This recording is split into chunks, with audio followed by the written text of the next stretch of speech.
Hey guys, Razorblade Mango here. And, well, you know what this video is. This is gonna be the disappointments, the games that let me down. The ones that I was looking forward to, that just didn't do it for me. Well, you know what this video is. Let's get this over with. The first game, sadly, to be on this list is Ghost of a Tale. Which, damn, I really wanted to like this one. I really did.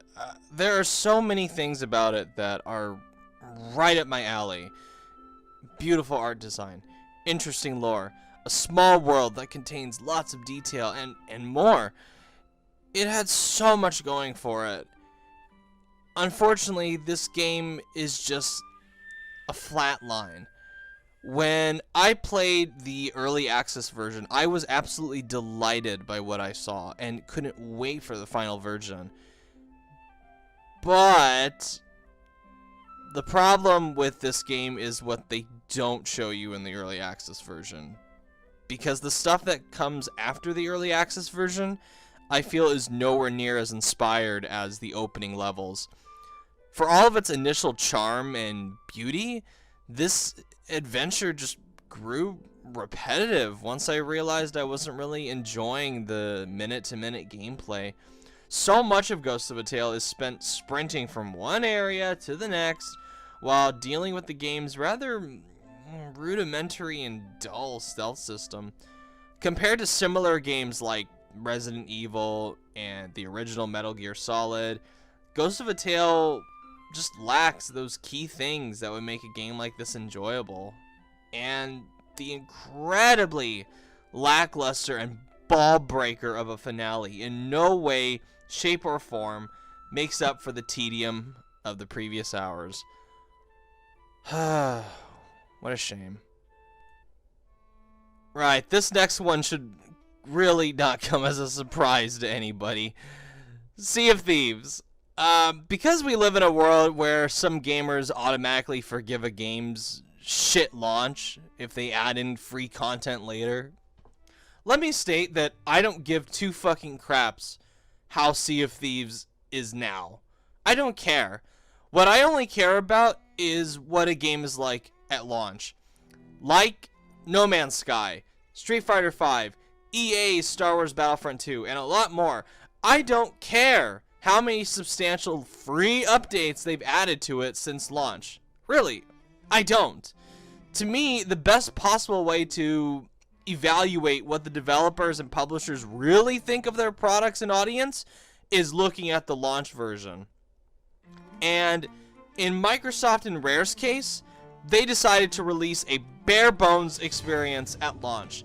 They want you to pay $60 for the promise of better things to come. Not an actual game, the promise of better things to come. And as far as I'm concerned, the AAA gaming industry hasn't earned that trust one goddamn bit. What really stings about Sea of Thieves is that this is one of the few Microsoft exclusives that I was really looking forward to. They have been on a terrible roll with their exclusives this gen, but Sea of Thieves looked really promising. I love pirate games, and a pirate game where I could sail around with my friends and get into all sorts of hijinks, that totally sounds like my jam. However, when the time came to actually try out Sea of Thieves, I was astonished by how empty, basic, and fucking boring it was. Boring!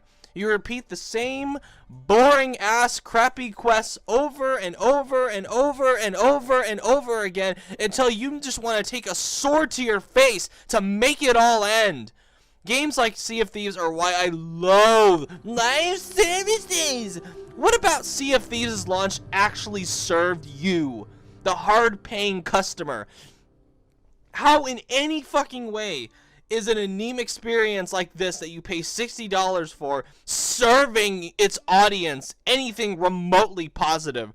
The only thing live services actually save is your hard-earned money to these publishers that don't deserve it, and Microsoft is laughing all the way to the fucking bank with this one. There are 3 simple phrases that will make a AAA game a no-buy for me. Number 1, we want the players to create their own stories. Number 2, it's best played with friends. Number 3, the release version is just the beginning. Sea of Thieves, fuck yeah, Sea of Thieves. Sea of Thieves falls into all 3 of those phrases. Fuck this game. If it weren't for the catastrophic Fallout 76, Sea of Thieves might be just the most embarrassing live service of 2018. Microsoft, Rare, for the love of God, do better. We expect better from Rare. Put them on Banjo-Kazooie. Put them on Conker. Don't make them make a live service game. Jesus Christ.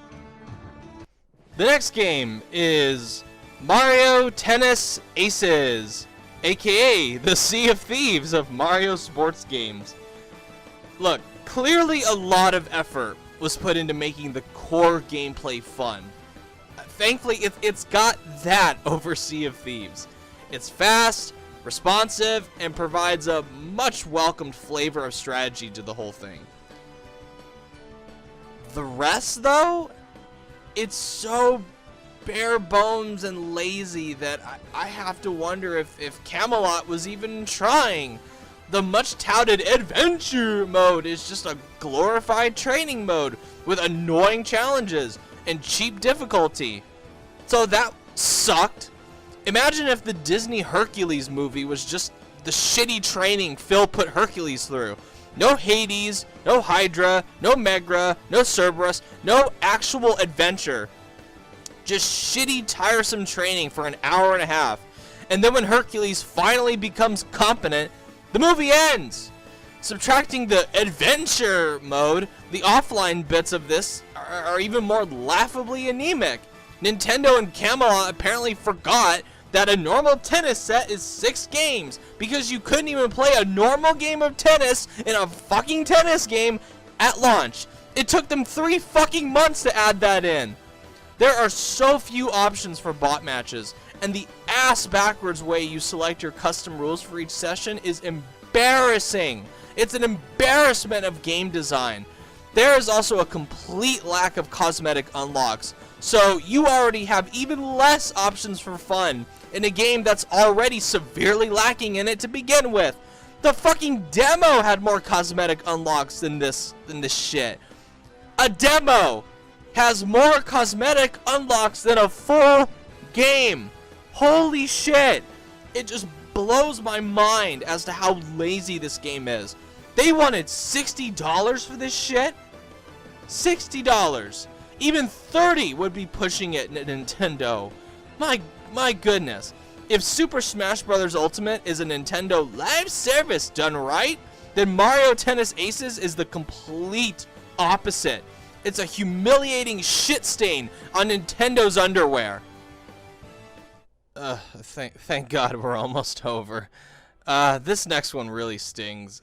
Marvel's SpiderMan, which is the PlayStation 4 exclusive from Insomniac Games, who are a wonderful developer. But unfortunately, this is maybe the most overrated PS4 exclusive to date. Quite frankly, this game is about as average as it gets. I don't understand the high praise and accolades for it whatso goddamn ever. It's designed just like every other Ubisoft game, every copy and paste open world game that was out of date and made fun of back in 2014. I mean, to cite Ubisoft specifically, so much of this game is lifted whole cloth from Far Cry 3, including one very specific story sequence that had me rolling my eyes so hard because I kept thinking to myself, come on, I've been here before. I've been here before so many times. I've been here before even in the knockoff of Far Cry 3, Dying Light. I'm not knocking Far Cry 3. Look, I really like Far Cry 3. But It's so disappointing for a next-gen Spider-Man game of all things to rely on such a done-to-death open-world structure. It breaks the illusion that New York City is this place breathing with life when you see the same mission patterns and the same people pop up over and over and over again. Some people have questioned why I gave this game such a hard time, but I praised the similar PS4 exclusive Horizon Zero Dawn. And the simple answer is this. Horizon Zero Dawn does this a lot better. The main campaign is better. The side missions are better. The combat is better. The open world is better. The collectibles are fewer and better, and the radio towers are tackled in unique ways that actually challenge your abilities as a hunter. Spider-Man has none of that. Let me throw this out there. Spider-Man in video games is not special. I know that sounds like heresy, but it's absolutely true. The best thing about this game, its traversal, was done beautifully back in 2004. Horizon Zero Dawn, the way it does its thing, it's something that I've really never seen a game like that even do. Even Monster Hunter doesn't have the same dynamicism that Horizon Zero Dawn does. Spider-Man is not special. And I think the saddest part about this game is that it's got the heart and soul of Spider-Man more than anything has in almost 15 years. Probably since Spider-Man 2 from Sam Raimi, the movie. It's legitimately funny. The voice acting is fantastic. And the relationship between Peter Parker and Mary Jane is one of the most heartfelt things I've ever seen in a game. I looked forward to their scenes together way more than anything else. But there's so much exhausting bloat around the whole thing that it becomes disposable instead of a lasting experience. Just like your average Marvel Cinematic Universe movie. It has literal fucking radio towers in it. Come on, how lazy can you get? And this laziness even extends to the DLC packs, which are just boring. They're functional, but they're boring. And PlayStation, who normally nail the DLC packs and the expansion packs correctly, they wanted $10 for each of these. For this lazy ass shit? Come on. They want the same price for one of these paint by numbers DLC packs that CD Projekt Red wanted for Hearts of Stone. A superior, vastly superior expansion and experience. Marvel's Spider-Man, I really wanted to like this one. I was hoping it was great. For years I was looking forward to this. And when it finally came time to play it, it just broke my heart. And finally, my personal pick for the most disappointing game of 2018 sadly goes to Octopath Traveler. The worst part about this being a disappointment is that this is the kind of game I've begged Square Enix to make for years. Instead of burning money on games nobody wants, like Shadow of the Tomb Raider and Just Cause 4 and The Quiet Man, oh my god, they are actually putting their resources into the genre and style that made them a household name to begin with, the JRPG. And aesthetically, Octopath Traveler is a fantastic JRPG. The art style is one of the most beautiful things I've ever seen, with the environments and the fucking water effects. They look amazing. The music is splendid. It's pure JRPG goodness for the ears. Even the turn-based combat on a fundamental level is enjoyable, and it has some cool twist to it. But what lands this game here as my pick for the most disappointing game of 2018 are two huge, tragically fatal flaws. Its structure and its pacing. Those two things derail the Octopath Traveler experience so hard that I had to stop playing after 25 hours. Seriously, after I turned the Switch off, after those 25 hours, I just thought to myself, I'm done. And I haven't touched the game since I made my video about it all those months ago. Seriously, I haven't touched it since. I just grew weary of it. The problem is that this isn't a traditional JRPG structure, where you start off as one set character and meet a whole bunch of characters along the way and team up and fight some overwhelming evil at the end. It's not like that. You pick one character out of 8 and then can optionally, and I put optionally in quotations because you'd be smacking your face against a wall for hours if you tried completing a story's 4 chapters with just one character. You can recruit up to 7 more people, each with their own chapters and motivations. Now, that can be good in theory. I know there are some games in the past that have done that well with the non-linear structure. But, unfortunately for Octopath Traveler, every single chapter, no matter the character, feels exactly the same. They all follow the same pattern to a T. Cutscene, dungeon, cutscene, long-ass boss battle, cutscene, rinse and repeat. There's no serious twists on that formula. There's no surprises that are thrown at you along the way. It is literally the same structure for every chapter across 32 chapters. And when you have to repeat that at least 32 times across 8 different yet unequally interesting characters, it gets really goddamn tiresome. And when you combine that with an incessant, ungodly, irritating focus on grinding, Octopath Traveler makes for one of the most thoroughly frustrating games I've ever played. I want to love this game because there is so much about it that I really do love. Like I said in my impressions video for it, I am ecstatic that this game sold well. And I rarely ever say that. I don't think I've ever said that for a game that is even among my most disappointing games of the year list. I am really happy that this game sold well. Seriously, I really am. We need more JRPGs like this in this day and age of live services, especially from Square Enix. I almost said EA there. Ew.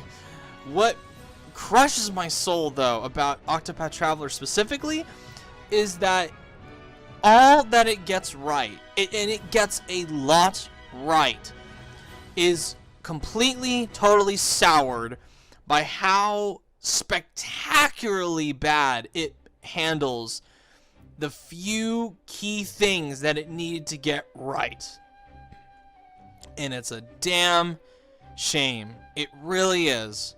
Because I was looking forward to this for a long time, and everything about this game screamed quality. And it came from Square Enix, who you all know my history with Square Enix on this channel. You know how I feel about them. And everything about this just seemed like Square Enix, for once, was going back to their roots. To really show us why they are the kings of JRPGs, or used to be the kings of JRPGs. But that game to show me that is not Octopath Traveler. But like I said, I'm really happy it sold well. I'm really happy it got positive reviews from a lot of people. It just turned out not to be my thing, which makes me sad. So there you have it. Those are the disappointments of this year. Thank you all for watching. Let me know what your most disappointing games of 2018 were. And as always, have a good one, everyone. Take care.